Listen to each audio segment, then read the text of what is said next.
Good morning बच्चों। आज हम स्वर के बारे में जानकारी प्राप्त करेंगे, पढ़ेंगे। कक्षा 1, कक्षा 2, विषय संस्कृत, प्रथमः पाठः, भाग 2। कल हमने पढ़ाया था पाठ 1 का पहला भाग। आज पाठ 1 का दूसरा भाग पढ़ाएंगे या पढ़ेंगे। तो स्वराह, अच, स्वराह मीन्स बहुत से स्वर, अच मीन्स भी स्वर होता है। संस्कृत में स्वर, स्वराह, स्वर को अच कहते हैं। ये तो कल आपको बताया गया है, फिर भी ध्यान से देख लें कि अच मीन्स स्वर होता है। अच मीन्स क्या होता है? स्वर होता है। और स्वराह मीन्स बहुत से स्वर। चलिए तो देखिए पहले क्या है।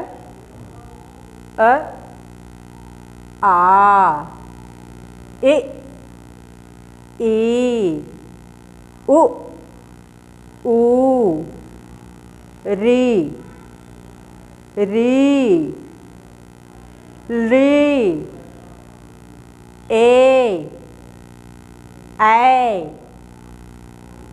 ओ, आओ। तो बच्चों आप ध्यान दें, इसमें देखिए स्वर में, संस्कृत स्वर में 13 वर्ण होता है। कितना होता है? 13 वर्ण होता है। आप यहाँ गिन करके भी देखें, 1, 2, 3, 4, 5, 6, 7, 8, 9, 10, 11, 12, 13। पूरा टोटल कितना हुआ? 13। तो संस्कृत में स्वरों की संख्या 13 होती है। आप गिन करके भी देखिए, जैसे अभी हमने गिना वैसे आप भी गिनिए, देखिए 13 ही आएगा। और जिसको हम बोलते हैं, जिस स्वर को बोलते हैं और कम समय लगता है, वो छोटा होता है। छोटे को हम क्या कहते हैं? ह्रस्व। क्या कहते हैं? ह्रस्व। तो इसमें कम समय लग रहा है, जल्दी से बोले हैं, कम समय लगा इसलिए ये ह्रस्व स्वर हुआ। और ये क्या है? आ, जल्दी बोले हैं, आ बोलते समय हमें ज़्यादा समय लगा इसलिए ये दीर्घ स्वर है। ये भी जल्दी बोले हैं तो ये कौन सा होगा? ह्रस्व स्वर। ई, इसमें ज़्यादा समय लगा इसलिए ये दीर्घ स्वर है। ध्यान से देखिए और सुनिए।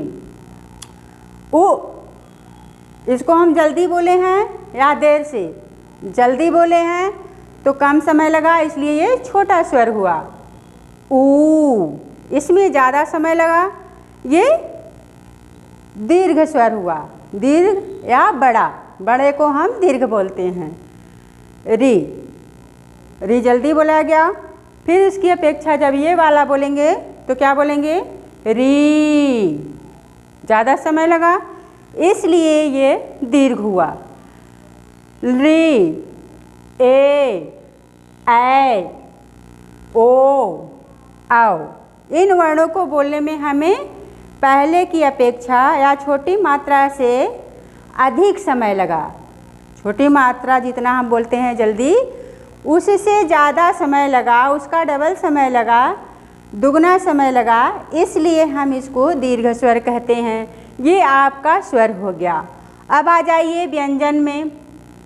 व्यंजन को संस्कृत में व्यंजनः कहते हैं। यहाँ बहुत सारे व्यंजन हैं इसलिए व्यंजनानि। क्या हुआ? व्यंजनानि। तो आइए, व्यंजन को हम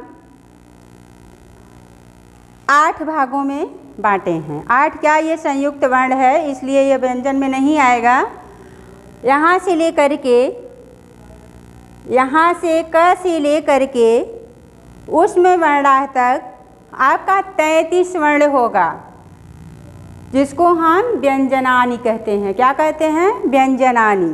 संस्कृत में क से लेकर के है तक का वर्ण आपका व्यंजनानी होगा, जिसको हम व्यंजन कहते हैं।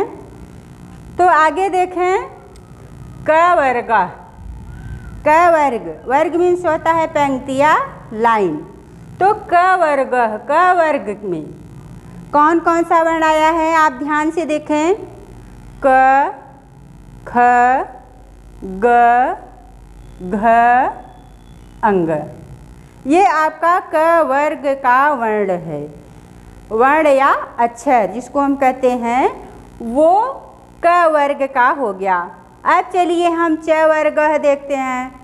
च वर्ग में भी उसी तरीके से कि च वाली लाइन में या च वाली पंक्ति में जो भी वर्ण आते हैं उसे हम च वर्ग कहते हैं। तो देखिए इसमें कौन कौन से वर्ण हैं। च, छ, ज, झ, इय। ये आपका च वर्ग का हो गया। ट वर्ग देखिए, ट वर्ग मीन्स आपको बताया गया कि पंक्ति या लाइन होता है, तो इसको आप ध्यान में रखिए, बार बार बताने की आवश्यकता नहीं है। ट, ठ, ड, ढ, अण, ये आपका ट वर्ग में आ गया। फिर आया आपका त वर्ग। त वर्ग में त वाली लाइन पूरी होगी या पंक्ति पूरी होगी, तो उसमें कौन कौन सा वर्ण है उसको ध्यान से देखें। त, थ, द, ध, न। फिर आपका आ गया प वर्ग। प वर्ग, प वाली लाइन होगी। प, फ, ब, भ, म। ये लेकर के पूरा 5 वर्ग जो है क, च, ट, त, प, ये पांचों वर्ग आपका स्पर्श व्यंजन होगा। क्या होगा? स्पर्श व्यंजन। इसके बाद आता है आपका अंतस्थ वर्ण। अंतस्थ वर्ण कौन कौन से हैं? ध्यान से देखिए। य, र, ल, व। ये 4 वर्ण या अक्षर आपके अंतस्थ वर्ण होते हैं या हैं। कौन कौन से? य, र, ल, व। जब भी आपसे पूछा जाए कि अंतस्थ वर्ण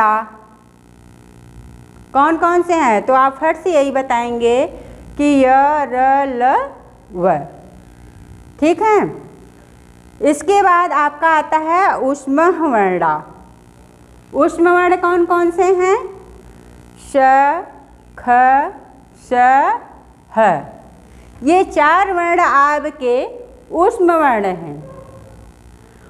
अब ये पांचों वर्ग और अंतस्थ ऊष्म व्यंजन मिला करके ये आपका 33 व्यंजन हुआ। कितना? 33 व्यंजन कैसे हुआ आप गिन करके देखिए। 1, 2, 3, 4, 5, 6, 7, 8, 9, 10, 11, 12, 13, 14, 15, 16, 17, 18, 19, 20, 21, 22, 23, 24, 25। फिर यहाँ आ जाइए 26, 27, 28, 29, 30, 31, 32, 33। स्पर्श व्यंजन, अंतस्थ व्यंजन, ऊष्म व्यंजन मिला करके 33 वर्ण या अक्षर हुआ जो आपका व्यंजन है।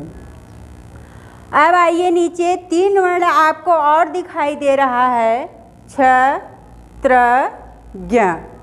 ये 3 वर्ण आपका संयुक्त व्यंजन है। संयुक्त व्यंजन किसे कहते हैं? जिन वर्ण को स्वर की सहायता न लें और मिल करके व्यंजन से ही जुड़ करके बनता है उसे हम क्या कहते हैं? संयुक्त व्यंजन या संयुक्त वर्ण। तो ये आपका छ, त्र, ज्ञ। इसमें आपका कई वर्ण मिल करके, कई स्वर मिल करके तब जाके आपका एक एक वर्ण या अक्षर बना है, इसलिए इसको हम संयुक्त वर्ण कहते हैं। इसको आप लोग पढ़ें और याद करें और नोटबुक में भी लिख लें और डेली का काम आप करते जाइए। धन्यवाद बच्चों।